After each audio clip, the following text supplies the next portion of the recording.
There are two things that have a lot of bearing on your tax refund at the end of the year. One is your filing status, and the second is whether or not you itemize deductions. So let's talk first about filing status. There are four basic statuses. You're single, you're a head of household, you're married separate, or you're married joint. So let me tell you a little secret about marriage.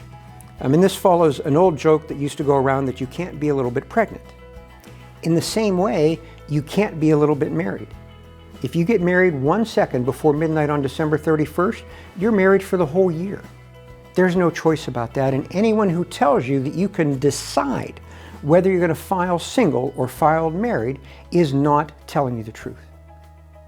Now, the second thing about married filing jointly or separately is that almost everyone, whether it's a website or a firm, is going to ask you ahead of time, well, do you file jointly or do you file separately?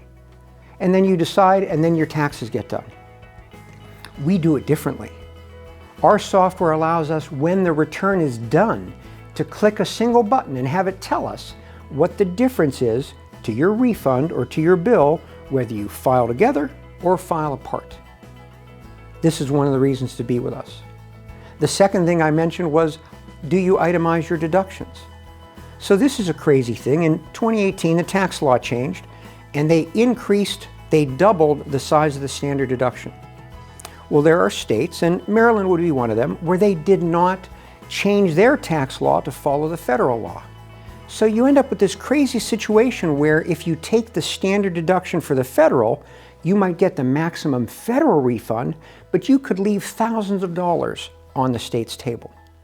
And so one of the other things that we do is take a look, when we're done with the return, is should we force itemization on federal, which itemizes for state? And I've had clients where the difference is $3,000 or $4,000 or $5,000. And that'd be 3 or 4 or 5,000 reasons to talk to us. Reach out to taxsimplicity.net. I will personally call you back.